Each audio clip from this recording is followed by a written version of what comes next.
जय Jinendra. NCERT 11th अर्थशास्त्र में सांख्यिकी अध्याय 2 के अंतर्गत हम क्वेश्चन नंबर 7 को सॉल्व करेंगे।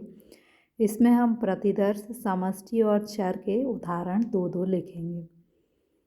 सबसे पहले हम देखते हैं कि ये होते क्या हैं। समष्टि का अर्थ है कि मान लीजिए आपसे कहा जाए कि आप देश की जनगणना करें, तो आप देश के सभी लोगों के घर घर जाकर जनगणना करें, तो वो क्या होगा, समष्टि। अब सैंपल क्या हो सकता है, आप ये सोचें कि यार इतना बड़ा देश है, इतने सारे लोगों के घर कहाँ जाना, मैं तो एक छोटे से क्षेत्र की जनगणना कर लेता हूँ। और मान लेते हैं कि आपके देश में 10 घर हैं या 10 जो हैं वो गांव हैं, तो आपने क्या किया, एक गांव की जनगणना इसमें से कर ली। तो इसमें से आपने केवल एक गांव की जनगणना की है, तो वो आपका क्या हो जाएगा, सैंपल। और मान लेते हैं कि इस एक गांव में जो है 10 लोग रहते हैं, तो 10 गांव में कितने लोग रहते होंगे, 100 लोग रहते होंगे। तो ये जो पूरा देश है वो तो क्या है, समष्टि। और उसमें से जो आपने एक गांव की जनगणना की वो क्या है, प्रतिदर्श या सैंपल। अब आप ये जो एक गांव में 10 लोग हैं, आप 10 में से हर एक व्यक्ति के पास गए और उससे आपने जानकारी ली कि भाई आपकी स्किन का कलर कौन सा है, आपका सेक्स क्या है, आपने जो भी जानकारी ली, तो ये आपने एक व्यक्ति से जानकारी ली, तो वह व्यक्ति क्या हो जाएगा, वेरिएबल, चर कहलाएगा। तो समष्टि जो है पूरी जनसंख्या जिस पर आप अनुसंधान करना चाहते हैं वह समष्टि, और समष्टि में से आप थोड़ी सी जनसंख्या निकालते हैं, थोड़ा सा सैंपल निकालते हैं, तो वो क्या कहलाएगा, प्रतिदर्श। और प्रतिदर्श की प्रत्येक इकाई जो होगी वो क्या कहलाएगी, चर या वेरिएबल। अब हम लिखेंगे कैसे, प्रतिदर्श किसे कहते हैं। तो प्रतिदर्श समष्टि यानी पूरी पॉपुलेशन, समष्टि के एक खंड या एक समूह का प्रतिनिधित्व करता है ये समष्टि, और इसमें से आपने एक खंड निकाल लिया, इसका प्रतिनिधित्व करता है जिससे सूचना प्राप्त की जाती है। आपने एक गांव की सूचना प्राप्त की थी, पूरी देश की नहीं। एक आदर्श प्रतिदर्श सामान्यतः समष्टि से छोटा होता है, मतलब ये जो समष्टि है वो बड़ी होती है और प्रतिदर्श क्या होता है, छोटा होता है। प्रतिदर्श मतलब सैंपल तो छोटा ही होगा। उदाहरण क्या है, एक कॉलेज में 5,000 विद्यार्थियों में से 500 विद्यार्थियों का चयन, आप कोई भी जानकारी लेना चाहते हैं तो 5,000 से ना लेकर 500 विद्यार्थी से लेते हैं, तो ये आपका क्या हो जाएगा, ये तो हो जाएगी आपकी समष्टि, और ये क्या हो जाएगा, प्रतिदर्श या सैंपल। इसके बाद एक गांव में 700 कृषि श्रमिकों में से अध्ययन के लिए आप 70 श्रमिकों का चयन करते हैं, तो 700 श्रमिक क्या हो जाएंगे, समष्टि, और 70 जिनसे आप जानकारी लेते हैं वो क्या हो जाएगा, प्रतिदर्श या sample.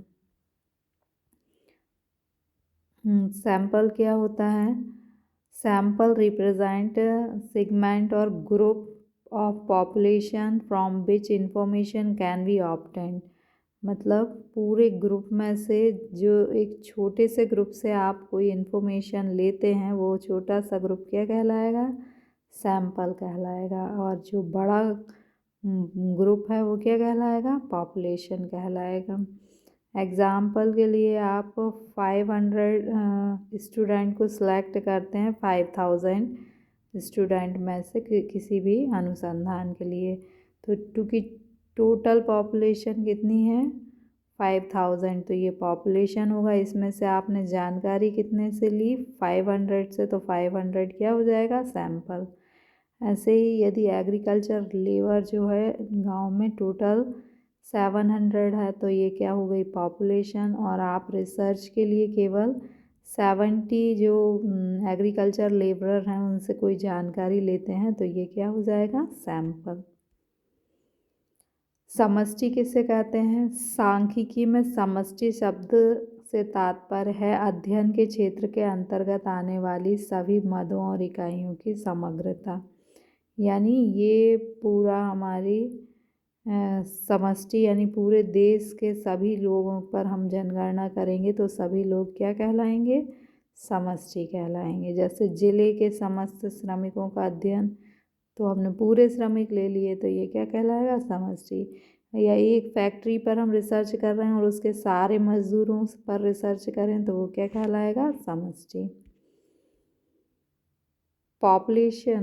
The term population in statistics refers to totality of all the item and units under the study area. Study area में जितनी भी यूनिट्स आती हैं वे सभी क्या कहलाएंगी? Population. All agriculture worker of district, ये जो है पॉपुलेशन है। ऑल वर्कर्स ऑफ फैक्ट्री, ये पॉपुलेशन, क्योंकि हमने सभी को लिया है, इनमें से कुछ को नहीं लिया। चर क्या होता है? वेरिएबल। वे मूल्य जिनका मान या मद से एक मद से दूसरे मद में बदलता रहता है, संख्यात्मक रूप से मापे जा सकते हैं, चर कहलाते हैं। चर क्या होता है कि आप जनगणना आपको पूरे क्षेत्र की करना है। अब आप एक घर में गए और वहाँ पर आपने एक व्यक्ति से कुछ क्वेश्चन किए, आपके कितने बच्चे हैं, आपकी कितनी उम्र है। अब आप दूसरे घर गए और आपने दूसरे व्यक्ति से यही जानकारी पूछी, तो क्या दोनों के आंसर एक ही होंगे या दोनों के आंसर अलग अलग होंगे? तो ये भी एक चर है और ये भी चर है, तो चर का मान जो होता है वो बदलता रहता है। और जैसे आपकी आयु कितनी है तो इसे हम संख्या में व्यक्त कर सकते हैं, आपके बच्चे कितने हैं संख्या में व्यक्त कर सकते हैं।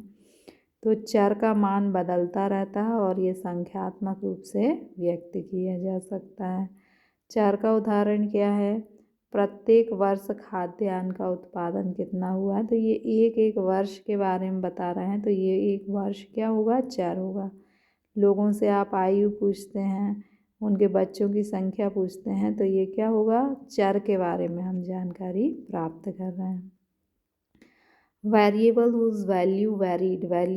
वेरिएबल क्या होता है? जिसकी वैल्यू जो है वैरीड, परिवर्तित होती रहती है, और इसे हम न्यूमेरिकली एक्सप्रेस कर सकते हैं। जैसे production of food grain every year, तो प्रत्येक ईयर क्या कहलाएगा? वेरिएबल कहलाएगा।